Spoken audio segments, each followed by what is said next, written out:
આખો મામલો શેખ ઉલ Hind education charitable ટ્રસ્ટનો છે, જેના અધ્યક્ષ ડૉક્ટર મહમૂદ અસદ મદની છે. તેઓ દારૂલ ઉલેમ અને જમિયત ઉલેમાએ હિન્દ સાથે જોડાયેલા છે. વર્ષ 2004માં નારાયણ દત્ત તિવારીની કોંગ્રેસ સરકારે શેખ ઉલ હિન્દ એજ્યુકેશન ચેરિટેબલ ટ્રસ્ટને દહેરાદૂનમાં ઇસ્લામિક શિક્ષણ સંસ્થા ખોલવાની પ્રાથમિક મંજૂરી આપી હતી. વાંધાજનક વાત એ છે કે આ જગ્યા ઇન્ડિયન મિલિટરી એકેડમીની બિલકુલ નજીક છે. અકીલ અહેમદ આ જગ્યાએ મુસ્લિમ યુનિવર્સિટી શરૂ કરવાની વાતો કરતા હતા.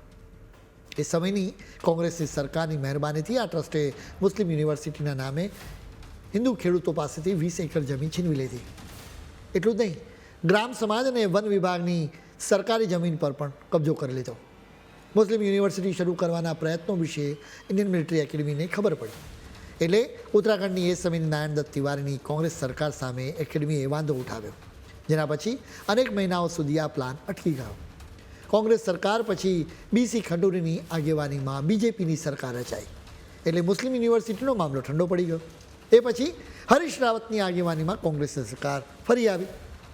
મુસ્લિમ યુનિવર્સિટી બનાવવા માટે ગતિવિધિ ફરી શરૂ થઈ. જોકે એની સામે ઇન્ડિયન મિલિટરી એકેડમીએ વાંધો ઉઠાવ્યા જ રાખ્યો. આખરે મામલો અદાલત પહોંચ્યો. હાઈકોર્ટે આદેશ આપ્યો કે એ જમીનના ઉપયોગનો હેતુ બદલાઈ ન શકે.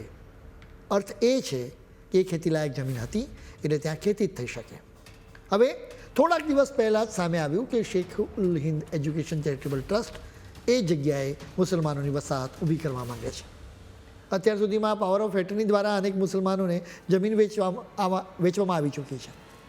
સૌથી ચોંકાવનારી વાત એ છે કે અહીં પ્લોટ ખરીદનારા લોકો ઉત્તરાખંડના તો છે જ નહીં, તેમની નાગરિકતાને લઈને પણ સવાલો ઊભા કરવામાં આવ્યા છે.